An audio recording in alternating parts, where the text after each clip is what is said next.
that will get you ready to experience some of the most haunted places in the upstate, and we have some footage that you'll only see here. I'm joined by author and owner of Greenville Ghost Tours, Jason Profit. Good to have you here, Jason. How you doing, Marcus? Good. It's that time of year, huh? It's the creepy time of year. Time of year where Greenville Ghost Tour gets busy as can be. Yes. We have a few more spots left open on our tours. You guys have a couple of tours going on. You have that, of course, that original tour. We do our original tour for one more weekend. It's going to be running from Thursday to Sunday. Okay. So we're going to open a couple days after Halloween for those lake covers. Mm-hmm. And our haunted pub crawl, we've got one more of them for tonight. And there's like a few more spaces left.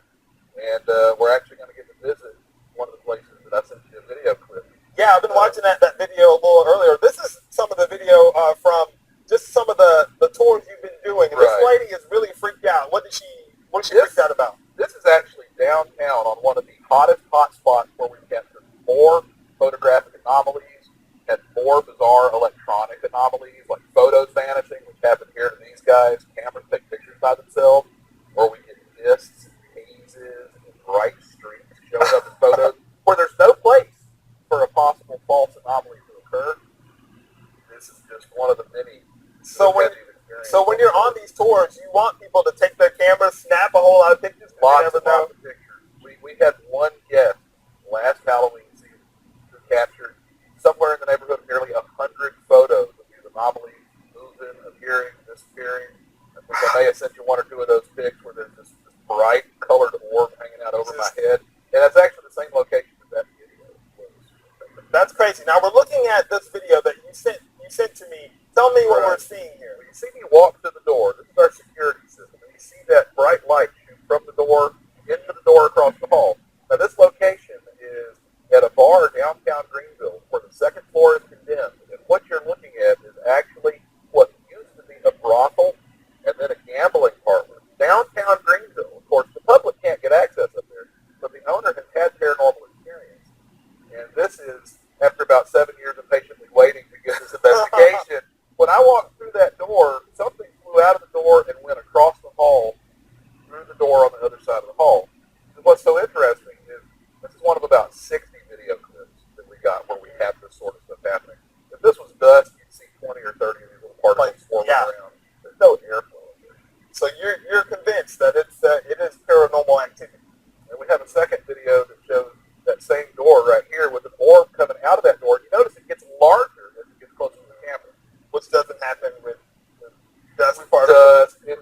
My security system shows bugs looking like bugs. We know a bug has wings and it looks like a bug. This is definitely not a bug. It's definitely not It dust. gives you chills for sure. It definitely does. Tell me some of the other places that you visit downtown Greenville during this tour. What other places will we be going? Sure. Well, our special lake tour is something that we only do during this time of year. And it starts at the Greenville Army store, just like our regular 8 o'clock tour. But our lake tour tells some of the stories that we leave off for the rest of the year and actually ends in a huge cemetery right there on Main Street where there's around 10,000 souls in the ground resting. If you dare.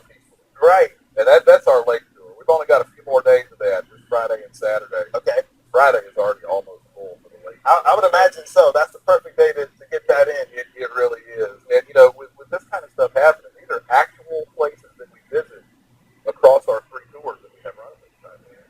So the footage that you guys were showing is actually places that people get to visit. Of course, we can't take them upstairs to the condemned second floor, but we tell them all about the activity that we had there. And that place where we saw the orb float across the hall, you're in our ghost box section there where we were trying to communicate to see if it was true that one of the girls was from the lake. Yeah.